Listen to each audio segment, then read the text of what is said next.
Calories calories calories ಸಾವಿರ ಸತಿ calories ಅಂತ ಕೇಳಿರ್ತೀರಾ, ಆದ್ರೆ ಏನಿದು ಕ್ಯಾಲರೀಸ್ ನಿಮ್ಗೆ ಗೊತ್ತಾ? ಸ್ವಾಗತ, ನಾನ್ ನಿಮ್ಮ ಅಭಿ. ಕ್ಯಾಲರೀಸ್ ಅಂದ್ರೆ ಏನಂತ ನೋಡೋಣ ಬನ್ನಿ. ಒಂದ್ ಸಿಂಪಲ್ ಎಕ್ಸಾಂಪಲ್ ಜೊತೆಗೆ ನಾನ್ ನಿಮ್ಗೆ ಎಕ್ಸ್ಪ್ಲೇನ್ ಮಾಡ್ತೀನಿ. ಇವಾಗ ನಿಮ್ ಗಾಡಿಗೆ ಪೆಟ್ರೋಲ್ ಹಾಕಿದ್ರೆ ತಾನೆ ಗಾಡಿ ಮುಂದೆ ಹೋಗೋದು. ಅದೇ ತರ ನಮ್ ಬಾಡಿಗೂ ಕ್ಯಾಲರೀಸ್ ಇದ್ರೆ ಮಾತ್ರನೇ ನಮ್ ಬಾಡಿಗೆ ಎನರ್ಜಿ ಸಿಗೋದು. ಸರಿ, ಗಾಡಿ ಪೆಟ್ರೋಲ್ ಬಂಕ್ ಅಲ್ಲಿ ಸಿಗುತ್ತೆ.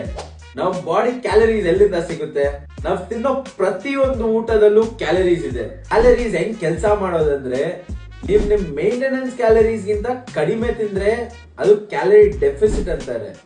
ಅದೇ ನೀವೇನಾದ್ರೂ ನಿಮ್ ಮೇಂಟೆನೆನ್ಸ್ ಕ್ಯಾಲರೀಸ್ ಗಿಂತ ಜಾಸ್ತಿ ತಿಂದ್ರೆ ಅದು ಕ್ಯಾಲರಿ ಸರ್ಪ್ಲಸ್ ಅಂತಾರೆ. ನೀವೇನಾದ್ರೂ ವೆಯ್ಟ್ ಲಾಸ್ ಆಗ್ಬೇಕಂದ್ರೆ ನೀವ್ ತಿನ್ನೋ ಕ್ಯಾಲರೀಸ್ ಗಿಂತ ಜಾಸ್ತಿ ಬರ್ನ್ ಮಾಡ್ಬೇಕು. ಅದೇ ನೀವೇನಾದ್ರೂ ವೆಯ್ಟ್ ಗೇನ್ ಆಗ್ಬೇಕಂದ್ರೆ ನೀವ್ ಜಾಸ್ತಿ ಕ್ಯಾಲರೀಸ್ ತಿನ್ಬೇಕು, ಆದ್ರೆ ಬ್ಯಾಲೆನ್ಸ್ ಡಯಟ್ ಆಗಿ ತಿನ್ಬೇಕು. ನಿಮ್ಗೆ ಇದ್ರ ಬಗ್ಗೆ ಡೀಟೇಲ್ ವಿಡಿಯೋ ಬೇಕಂದ್ರೆ ನಾನು ಕಮೆಂಟ್ ಸೆಕ್ಷನ್ ಅಲ್ಲಿ ತಿಳಿಸಿ.